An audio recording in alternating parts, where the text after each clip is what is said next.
Chào tất cả các bạn. Hôm nay mình sẽ hướng dẫn các bạn cách vệ sinh và bảo dưỡng quạt điều hòa. Thông thường thì ta dùng quạt điều hòa một thời gian nó bị bụi bẩn thì ta sẽ phải vệ sinh, lau chùi bên ngoài. Khoảng 6 tháng hoặc 1 năm thì ta sẽ bảo dưỡng định kỳ. Thì trước hết mình hướng dẫn cách vệ sinh. Để đến gần nó dễ quan sát nhé.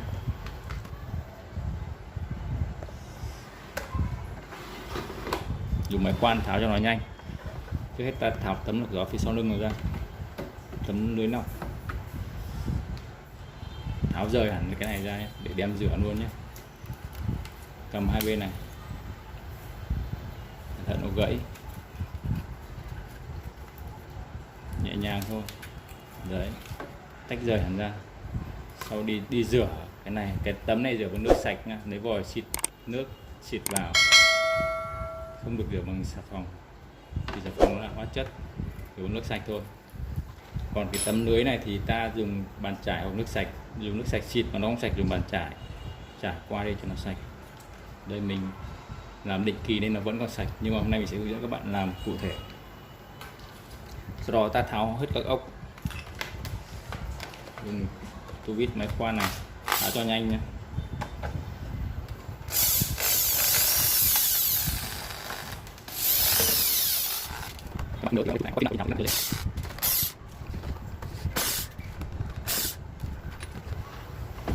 Rồi hai viên đá khô này ra.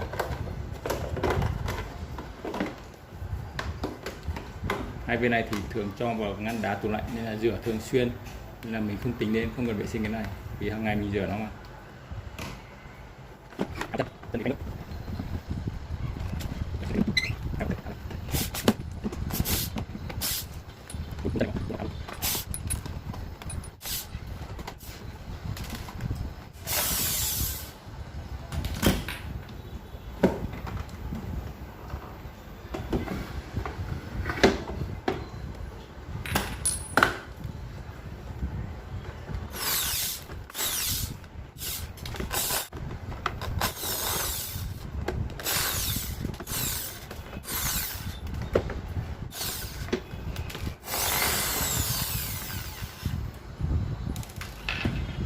Rồi tháo nắp ra, nhẹ nhàng nhá, gãy cá nhá.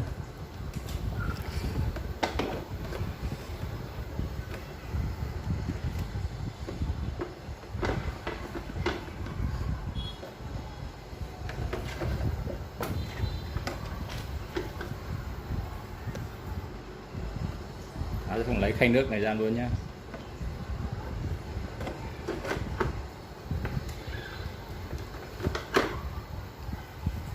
Cẩn thận cái sợi dây điện này nó đứt nha, chú ý cẩn thận.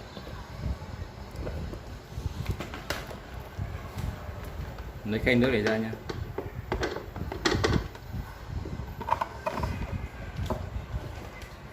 Tháo luôn cái motor bơm này, một motor này bơm nước này nha, motor chìm này.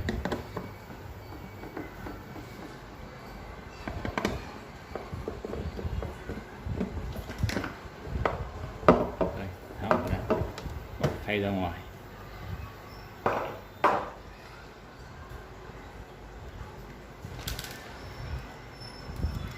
Đẩy cái này này, tháo hẳn ra. Rồi, cái này, cái mặt này, con cái đây là, tôi để để này, còn cái điểm mà khi mình nhận được cái đối tượng, quý nhá, mặt, bằng cái này, cái thành lốc này.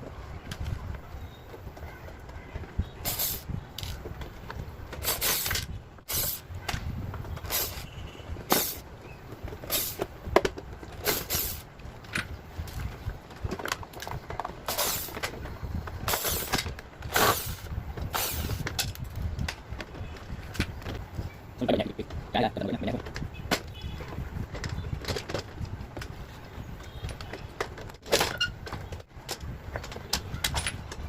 Nó có những cái design.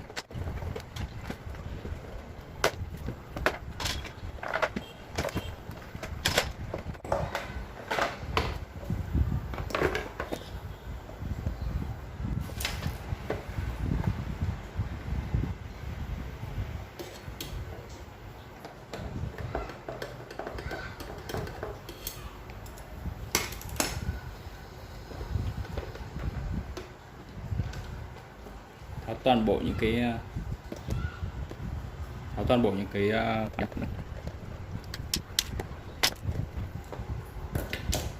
đây, tháo toàn bộ ra.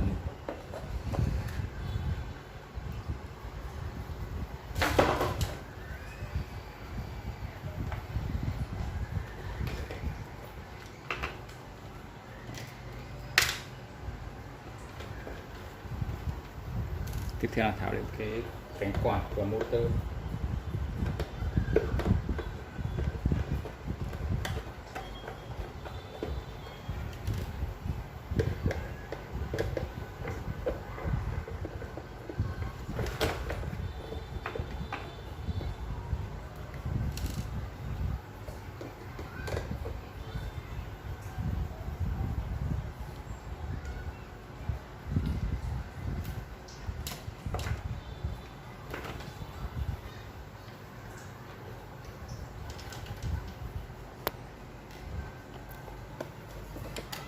Đây, các bạn tháo hết những con vít ra nhé. Các bạn chú ý là tháo đến đâu nhớ đến đấy. Cái lắp là ngược lại với tháo. Cái nào tháo trước thì lắp sau.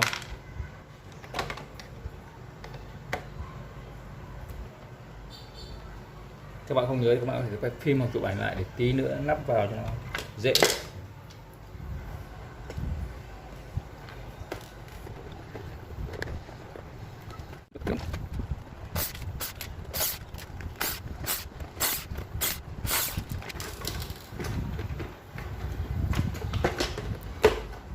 Rồi nhấc motor này. Đấy.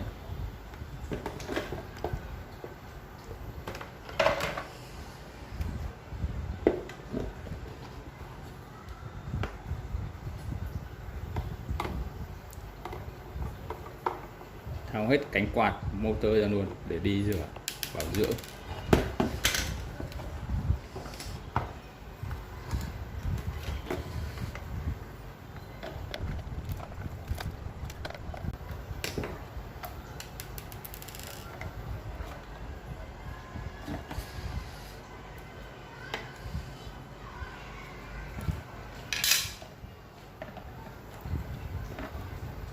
Trong đây nó có con ốc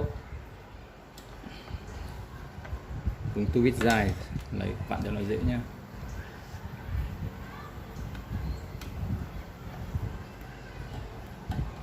Ốc giữa motor nối với cánh quạt. Rồi nhấc motor ra. Đấy, cánh quạt lấy ra luôn, nhẹ nhàng nó gãy nha. Đấy, thì mình sẽ rửa lấy vòi nước xịt vào cái này luôn, rửa sạch luôn.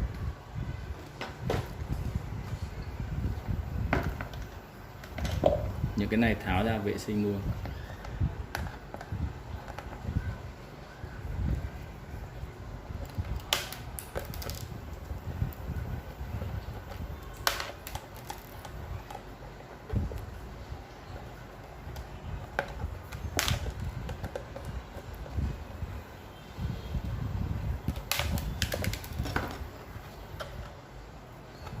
Đây, dùng tay đẩy nó lên, đẩy cái này lên.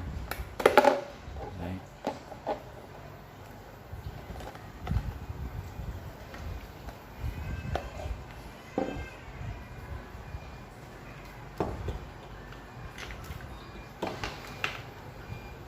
Rồi bây giờ mình sẽ dùng cái túi bóng để bịt, để buộc cái này vào, vì nó dính với cái tấm vách này. Mình buộc cái bộ phận điện này vào cho nó kín vào, xong mình đem cái vách đi rửa để nước nó phải bắn vào, khỏi văng vào phần điện này. Trong trường hợp mà các bạn cắt dây này đi thì không phải buộc, các bạn cắt dây trong tí các bạn phải gọi đấu nối dây trở lại thì nó hơi mất công tí. Thì bây giờ mình buộc cái này vào, mang cái này đi xịt rửa, xong mình lại đem ra, thế là ok. Đây mình sẽ dùng giấy bóng, túi bóng, túi ni lông cho này vào. Đây là motor này,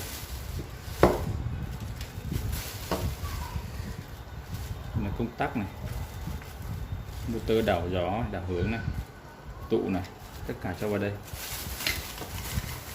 Đây là cái quạt điện cơ, cho nên là nó không có phần điện tử. Thông thường những cái quạt điện tử thì nó cũng giống cái điện cơ thôi, nhưng mà nó có phần điện tử để dùng điều khiển từ xa, còn là nó thông minh hơn.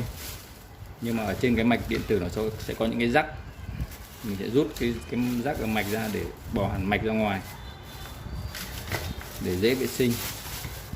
Trong khi rút thì mình cũng phải nhớ đầu dây hoặc là chụp ảnh lại để nhớ nhá.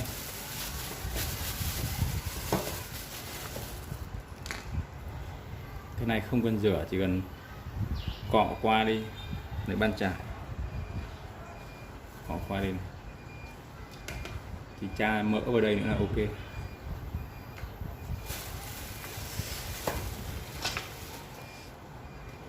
Cái này tháo luôn này,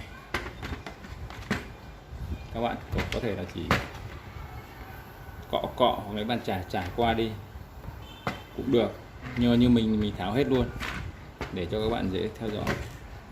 Đây này, 7 nó lên này.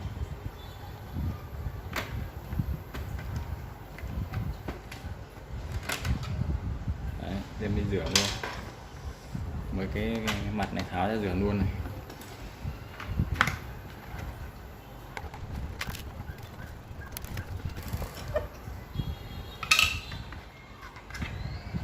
Tháo hết những cái cánh đảo giói ra luôn này. Đây còn những cái cá này, khớp này, mình dùng tay mình làm nhẹ nó gãy nha. Rồi, xong rồi cho nó cong lên một tí để dễ lấy ra này.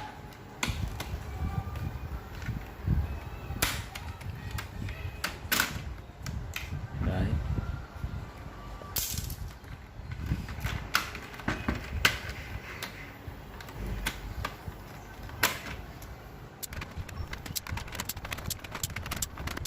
Cái này lấy hết luôn này.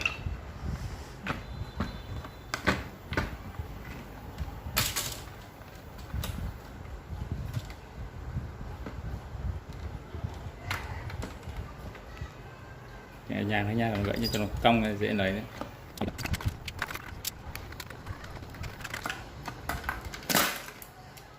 Rồi, như vậy là mình đã tháo rời toàn bộ rồi nha.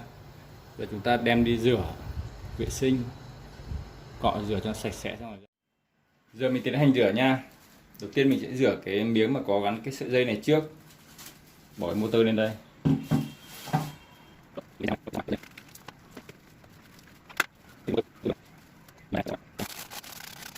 Cái motor này ra nha. Xịt cho nước nó đi này. Tháo cả cái motor này ra để vệ sinh ở bên trong có tóc hay là cái cấn cát gì. Đây là có cái ngàm, dùng tay mình cậy ra. Đây, tháo hẳn ra nha.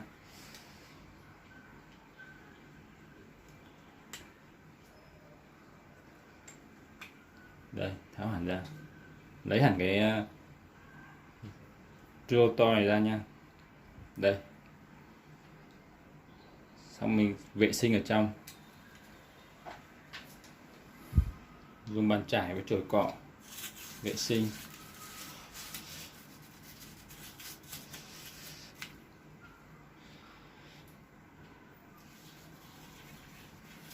Hết cấn cát, tóc, bụi bẩn đi, vệ sinh đi để lúc nó quay nó không bị vướng.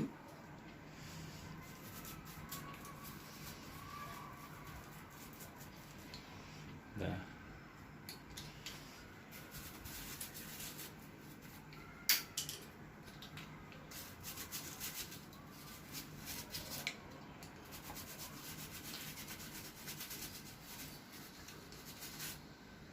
Xong xịt nước đi.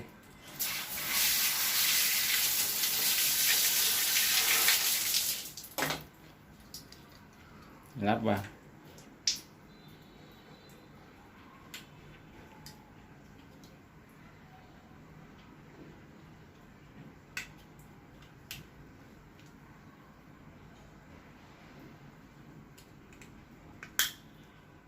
Đấy.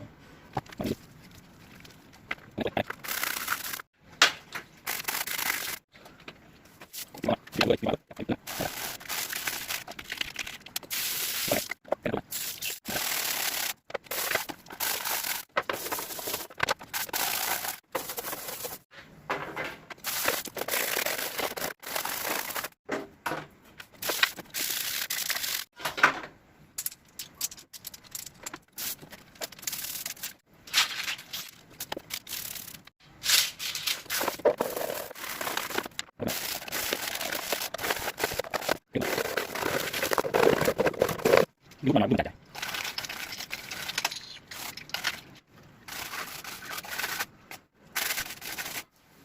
Sau đấy dùng rẻ.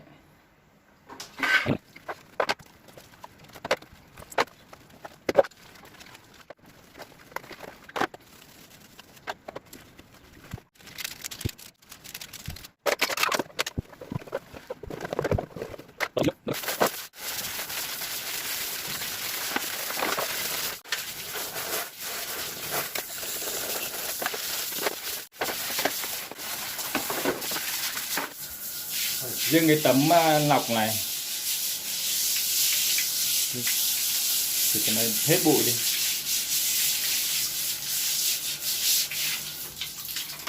Rồi sau đó mình đem phơi khô. Rồi mình tạm dừng video đây nha, để đem phơi khô đi, sau đó lắp vào. Rồi sau khi rửa sạch và phơi khô thì trong lúc chờ nó khô ấy, thì mình sẽ đi bảo dưỡng những cái bộ phận này. Bây giờ mình sẽ kiểm tra xem những con ốc vít nó có bị lỏng không, hoặc là nó có bị dơ không, thì mình siết nó lại, vặn nó lại. Đây, dùng tua vít vặn nó lại, vặn chặt nó lại.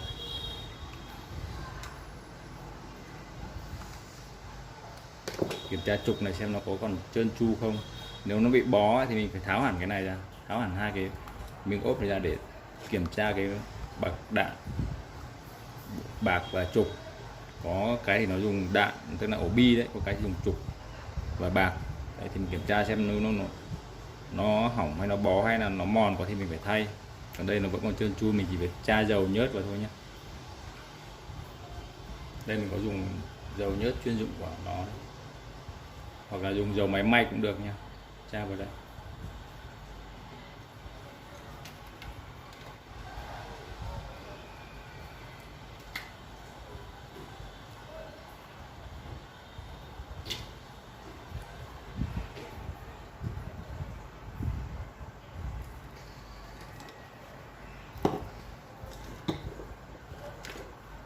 Sau đó kiểm tra những cái này.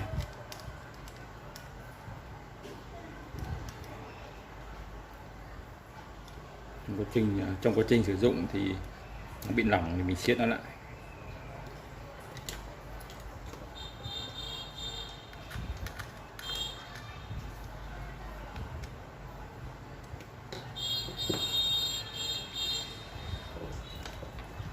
Sau đó dùng để lau đi.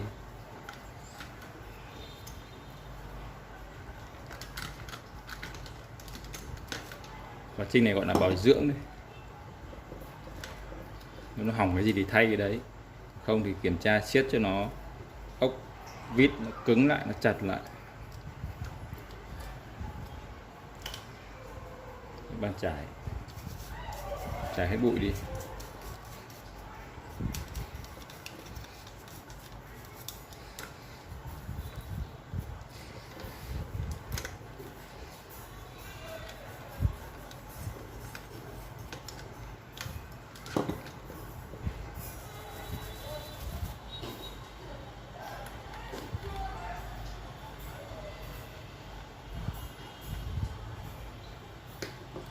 Trong này là cái đỡ cái trục, xem mỡ nó còn này hết, nó hết thì tra mỡ vào đây.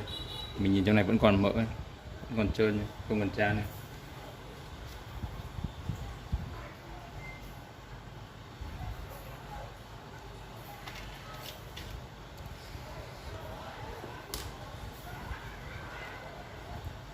Tiếp đến cái máy bơm nước đây, máy bơm ngầm này, máy bơm chìm này, tháo ra. Lúc nãy đã rửa sạch rồi, kiểm tra lại xem nó còn có bị đóng cặn không. Ok nhá, lắp vào.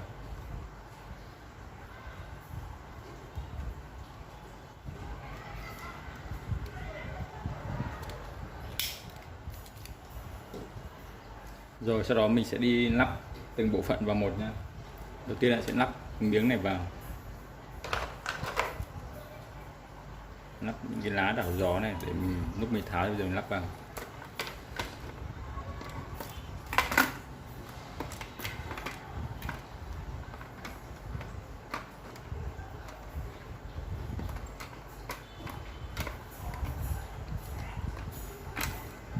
nên làm nhẹ nhàng nha, cẩn thận ốc gãy.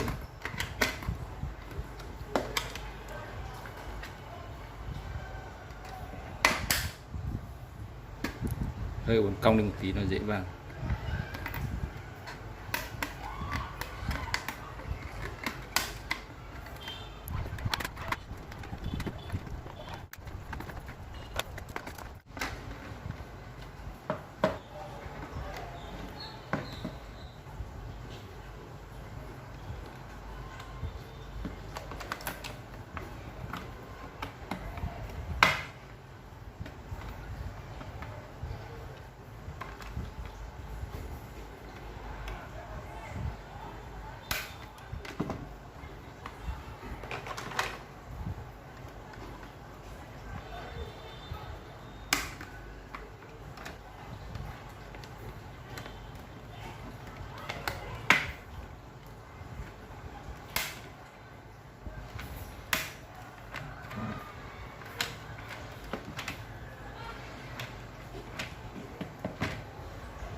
Rồi, giờ đi lắp motor vào nha.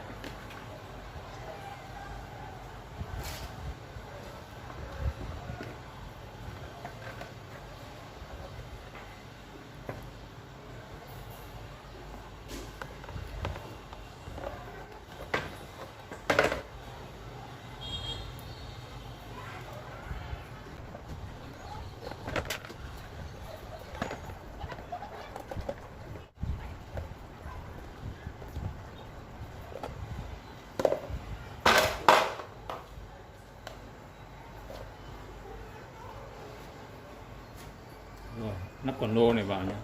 Lô là cánh quạt này.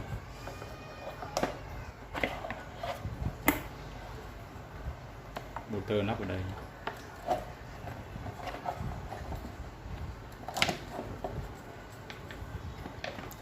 Nhớ chỉnh cái đầu ốc này ra phía bên ngoài để mình vặn vít nó dễ.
dựng lên này.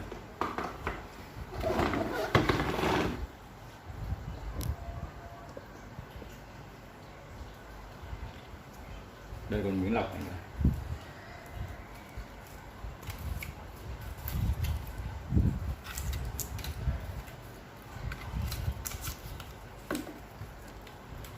Rất nhẹ nhàng mà nó gãy nha.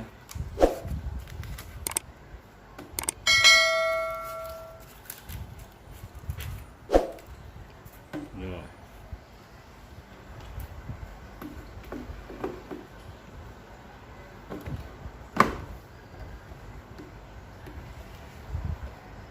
Rồi, thế là xong.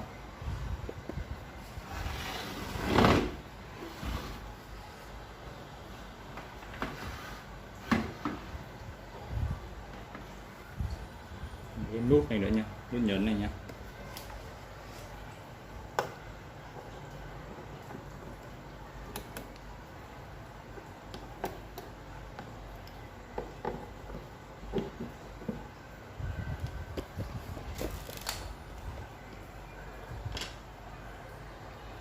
Đây là cái nút đậy bình nước nha.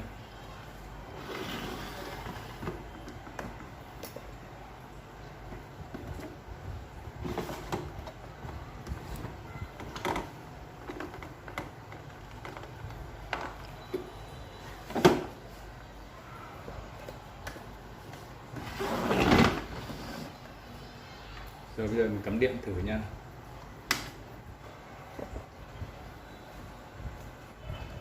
Bật này. Bật quay nha. Công năng này. Công năng đảo hướng đó.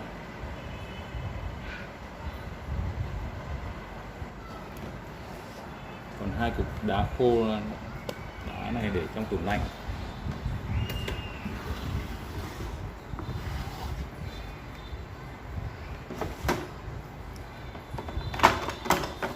Đấy, để trong tủ đá cho nó lạnh, xong rồi cho vào khay nước của nó để nó làm mát. Nước nó bơm lên đây, bơm lên đây, chảy lên đây nó làm mát. Rồi các bạn chờ tí mình đi lấy nước nha. Rồi mình đổ nước vào đây nha.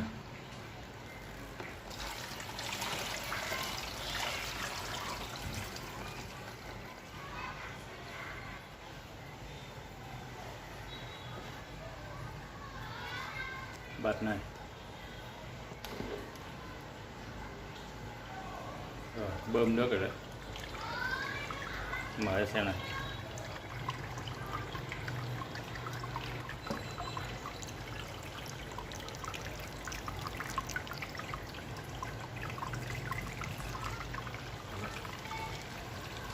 Khi mình đóng cái này vào là nước nó chảy vào trong này này, nó chảy xuống.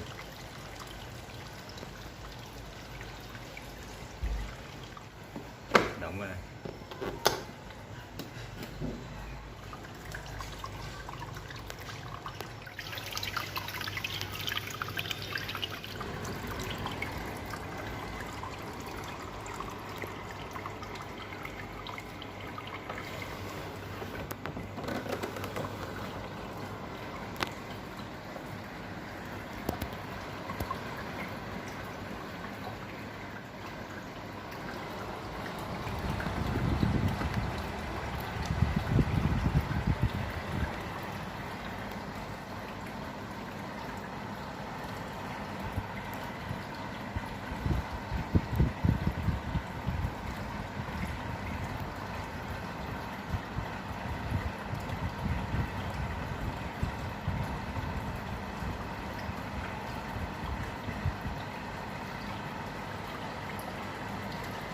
Rồi, vậy là mình đã hướng dẫn xong quạt bây giờ chạy bình thường nha các bạn.